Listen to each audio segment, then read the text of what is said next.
As the country marks 30 years of democracy, the Cultural, Religious and Linguistic Commission has reflected on its work and its duty to protect and promote the cultural, religious and linguistic community rights of all South Africans, and in taking stock of this, the Commission, which made inputs on the Bella Bill, has called on the Act to be supported.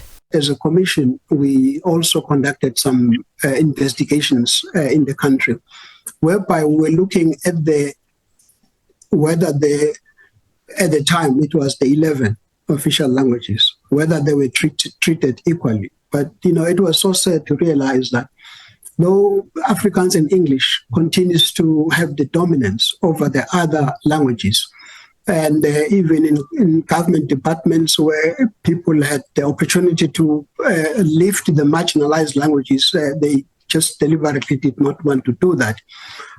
However, in our discussion during those investigations, we discovered that the Department of Education was already talking about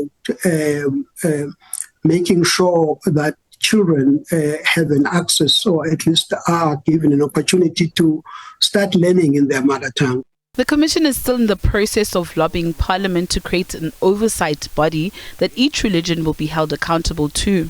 So we then concluded as a Commission that we cannot ignore this issue of the abuse of the rights of people.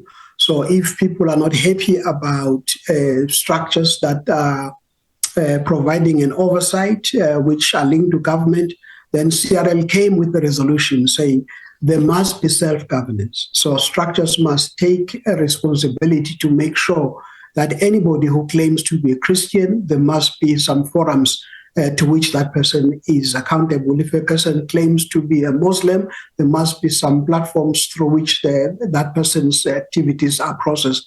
So, and our report was then handed to the portfolio committee, sent to Parliament to implement some of those recommendations. So we hope that the current leaders in Parliament will take some of those recommendations forward.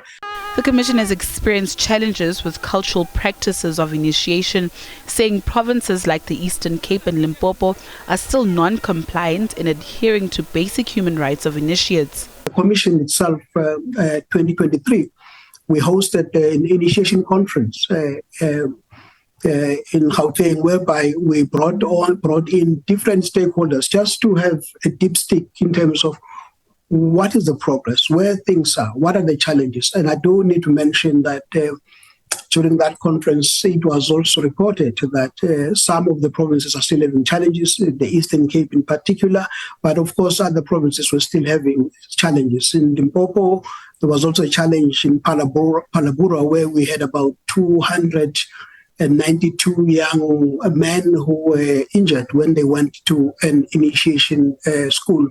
In the main, it was a school that was illegal.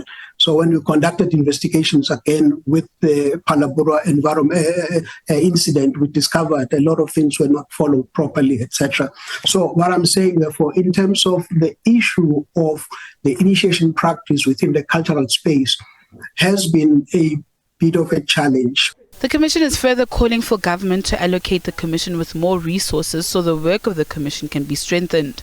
Natasha Phiri, SABC News, Johannesburg.